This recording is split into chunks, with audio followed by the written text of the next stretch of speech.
pasta al limone. This recipe is so easy and it's so good. Sometimes you'll see ones that use no butter. It'll just be olive oil, pasta water, and the lemon juice and Parmesan cheese. I'm gonna use a little bit of butter. I think it makes it better. Some recipes I've seen with cream, I don't think you need cream for this. This recipe you can do under 30 minutes for your family, easily. I recommend you get your water boiling already because it doesn't take long at all to prepare this. I'm gonna use a half pound of pasta. So we're gonna need juice of one lemon, roughly. It's a lemon about this size.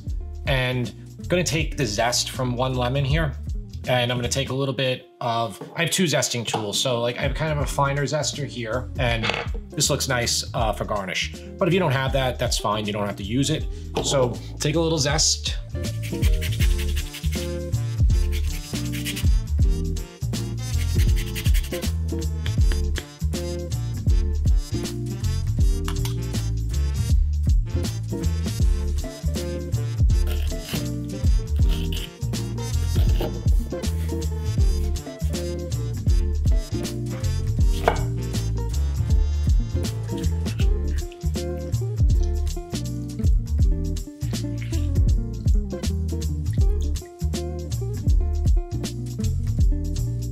If you want to not use any olive oil in this, you're going to need a little bit more butter. I'm going to use 2 tablespoons of olive oil and 3 tablespoons of butter.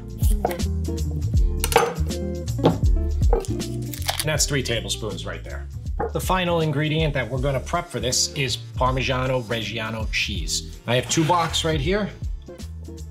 I always have a bunch of blocks going on. This little one was from Whole Foods, and Whole Foods charges like $18, $25 a pound, between 18 and 25. And it's crazy because if you have a Costco near you, and if you don't have a Costco, if you have a BJ's or a Sam's Club, this is 24-month Parmigiano Reggiano cheese. And it's the real deal. It's got the stamp, everything. And look what it costs. It costs $11.79 a pound.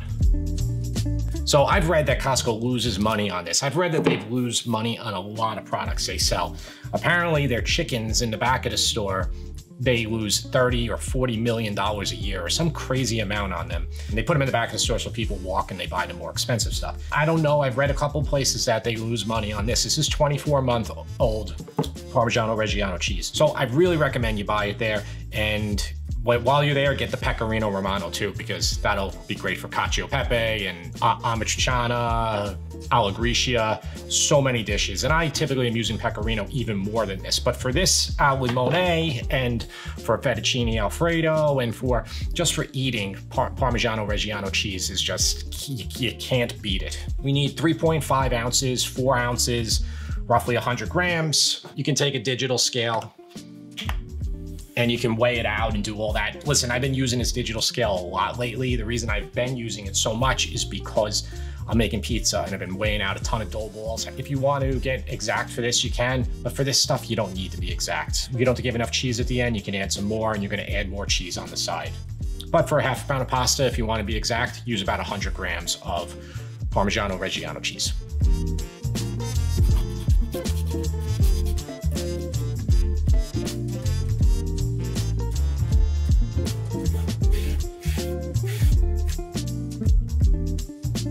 Once it comes to a boil, we're gonna get a little bit of salt in there. I always recommend 2 to 3 tablespoons of kosher salt per gallon of water. It's just a good general rule to follow. A lot of sites will say you can't oversalt your pasta water. I assure you, you 100% can oversalt your pasta water.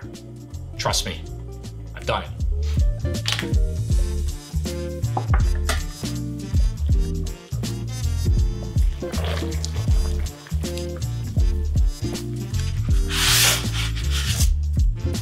Right away, when you drop your pasta in, just start mixing it. I always find about 30 seconds of mixing to a minute right in the beginning, you'll be okay.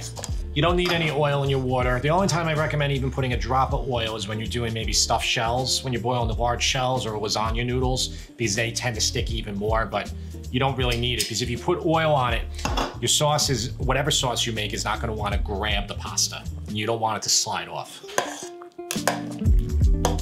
It says cooking time 12 minutes. You know what?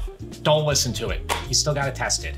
So when it starts getting towards that 9-minute mark, start testing it. So while that pasta's going, it's got like 5 more minutes, get a pan really low heat.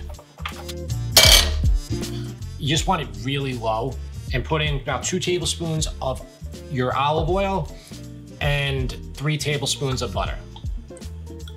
Just let that heat up, then we'll add our lemon zest in. Our pasta, we want to time everything, get that pasta in right at the end. Check it as it's cooking. Trust me, it's important to do this.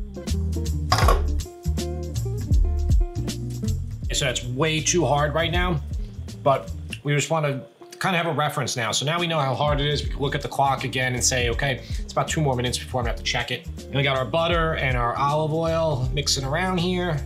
I used extra virgin, but you can use regular olive oil. I'm gonna flip this. You don't have to. You can just use your tongs fast. Don't have a nice shirt on if you're gonna flip it, especially with the butter and everything. We're gonna add this lemon zest and we'll save those strands for garnishing each individual plate. And I'll put a couple of the strands in to give a little bit more. Right when we get the pasta in, that's when we're gonna add our lemon juice. We're gonna toss it to emulsify. Then we'll start adding the cheese. We're gonna turn the heat off and then add the cheese. This is the same way you do cacio e pepe or anything like that. You just gotta turn your heat off. Almost. All right, I'm gonna pull the pasta wet. What that means is I'm gonna use my tongs and I'm gonna pull. So if you're not pulling wet and you're gonna put into a colander, make sure you reserve some of that pasta water. This is really important when you cook your pasta. Keep checking. I know you're like, oh, I don't keep eating pasta, but just do it. It'll be fine. All right, I'm turning the heat off completely. It's off. The residual heat in that pan is gonna cook it a little bit more, but we're in here really al dente.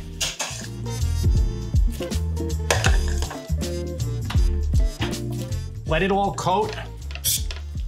Very, very wet right now with that butter and the wet pasta, but it's all gonna thicken up when we start adding the cheese. Let's add the lemon juice first.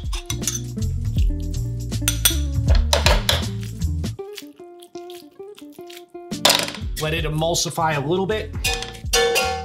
Now, you have your reserved pasta water. If you start getting a little dry, you can just add a little bit, about a tablespoon at a time.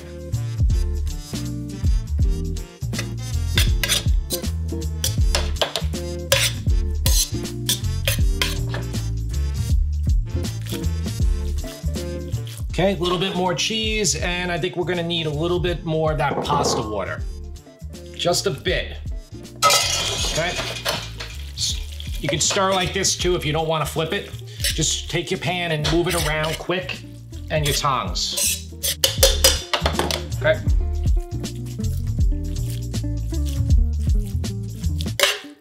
All right, that's silky smooth right there. Now you do have a little bit of time here. You're still in a hot pan and you can still add water and then flip again to break everything up. Taste it immediately and then add any salt you need. There's no salt added right now. Oh, that is so good. It just needs a touch of salt. Probably about 3/4 teaspoon. You can loosen it up again with a little bit of pasta water. That's all you have to do. That's why you want to reserve your pasta water.